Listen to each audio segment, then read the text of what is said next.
Welcome to The Explainer. Today, we are stepping back to examine one of the most profound, absolutely foundational psychological and moral architectures in the entire human experience.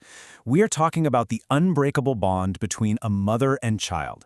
This isn't just a surface-level look. This is a deep dive into loyalty, into grace, and into the fundamental forces that literally shape a person's character from the ground up. So get comfortable, because we're going to explore how a steady, loving presence can forge a truly moral soul.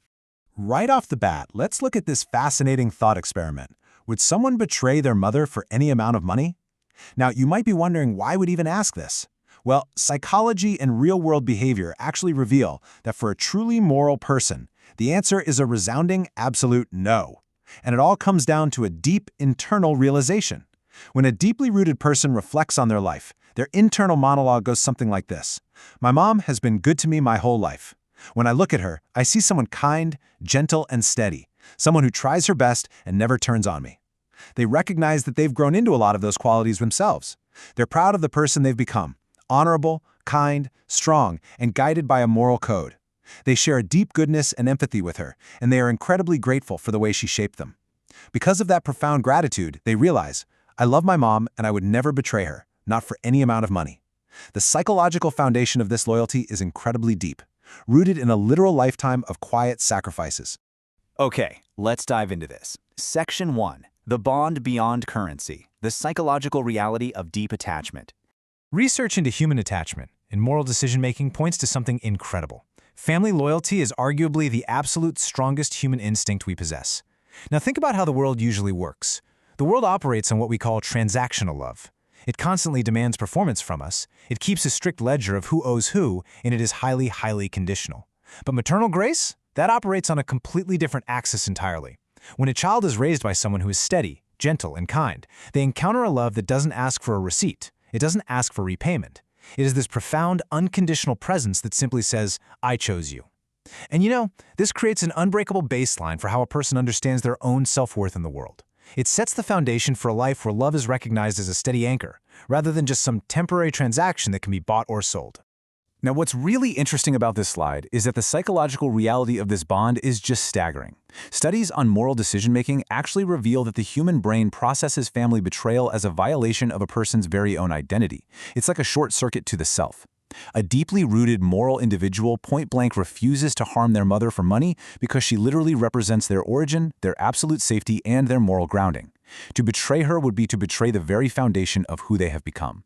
When a person is proud of the honorable, kind, and strong individual they've grown into today, they recognize that their moral code wasn't just invented out of thin air, it was directly inherited from her. So severing that tie for currency, it isn't just a betrayal of a parent, it is the literal destruction of the self.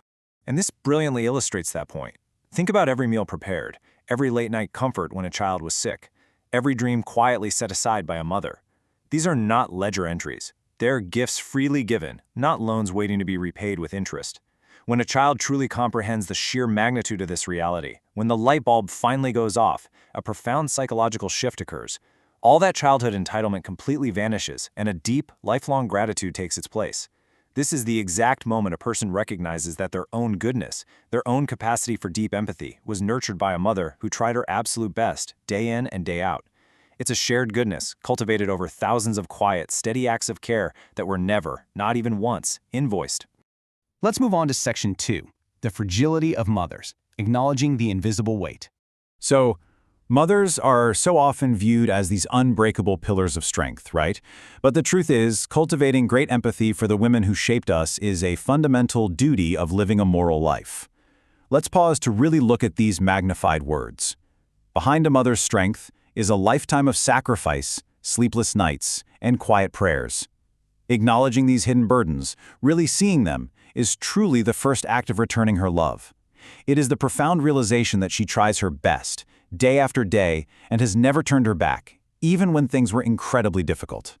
Approaching her with deep gentleness and tenderness rather than callousness becomes the only logical response for someone who truly understands the immense emotional and physical weight she has carried for so long. People should be kind, full of great empathy and appreciation for their mothers, recognizing that steady devotion. A mother's heart is fragile. Your loyalty is her shield. This is such an important concept. A mother's heart is deeply fragile. She is human, after all.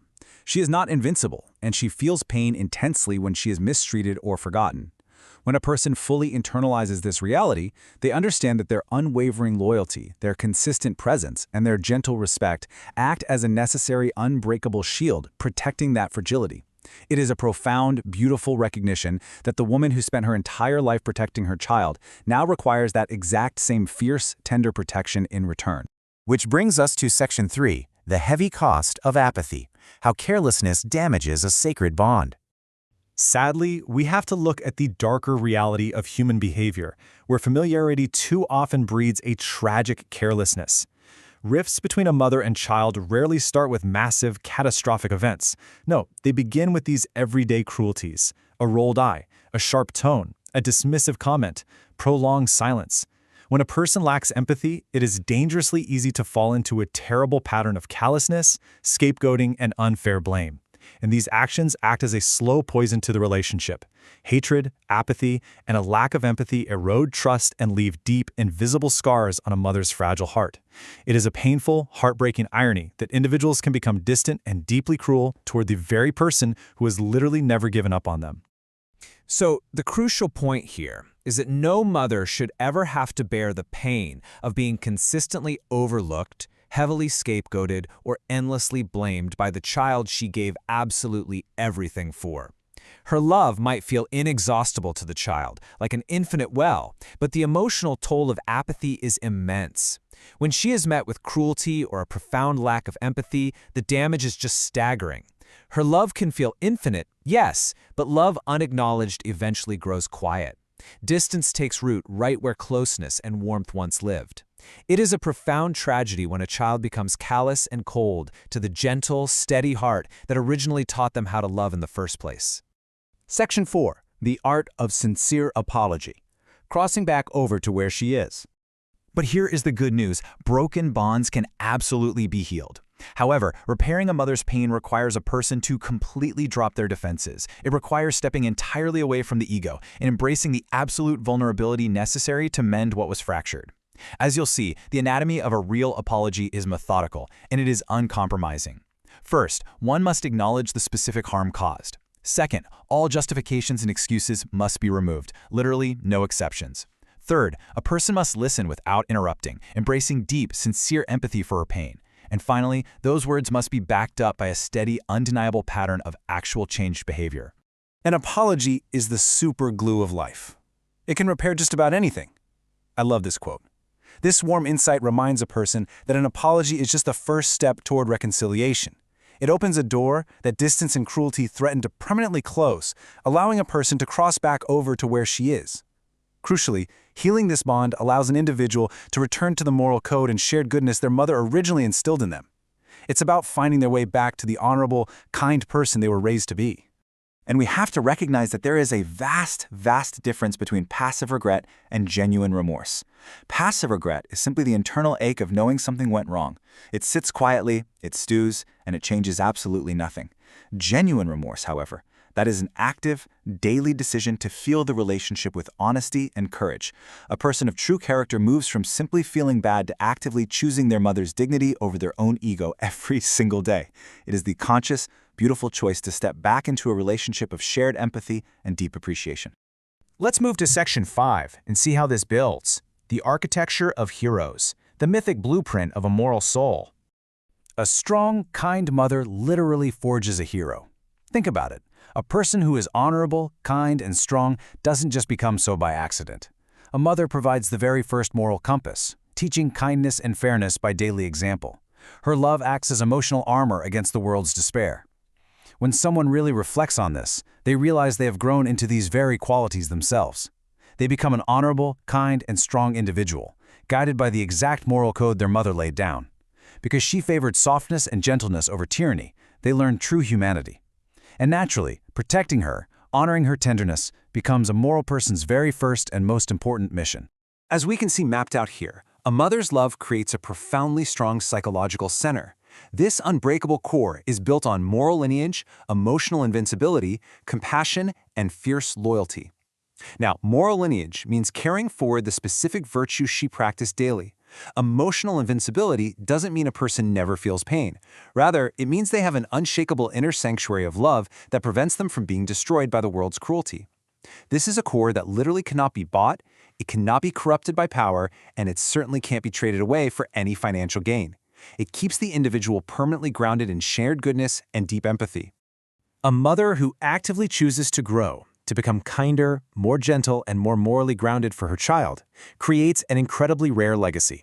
She and her child end up sharing a deep goodness and empathy that defines their entire relationship. She doesn't just raise a child, you see. She forges a destiny built on mutual respect and unbreakable character. The child becomes someone who is awake to kindness, fiercely protective of her fragility, and deeply grateful for the steady, loving hand that guided them out of the dark. Which leads us to our final chapter, Section 6, A Legacy of Light, turning her goodness into an immortal action. Carrying a mother's light is a daily, intentional discipline. It's not passive. It means living the goodness she taught through everyday actions. Speaking her name with gratitude looks like publicly acknowledging her sacrifices and sharing the wisdom she passed down. Protecting her with gentle loyalty means standing up for her dignity, ensuring she feels safe, valued, and truly heard in her later years. It is about passing her light forward to the world, treating others with the same unconditional presence she offered. Shifting from constantly demanding things from a mother to actively giving back transforms the relationship into a beautiful, enduring partnership of mutual respect. Ultimately, an individual deeply shaped by maternal grace, who looks at their mother and sees someone gentle, steady, and kind, knows the true, priceless value of that relationship. Because they share that deep goodness and empathy, they recognize the profound beauty of the person who shaped them. They are so incredibly proud of the honorable, guided person they have become, and they know exactly where that strength came from. Because of this deep appreciation, the thought of betrayal is impossible. They would never betray her, not for any amount of money, and not for any worldly gain. They stand forever as a living protector of her legacy, honoring her fragility and her unbreakable love. So, I leave you with this final, lingering thought. Will you choose today to be the living legacy of the woman who first chose you? It is a call to reflect deeply on your own character, to completely cast aside any apathy, blame, or distance, and to reach out and honor a mother's fragile, beautiful heart today. Thank you so much for joining us for this explainer. Take care.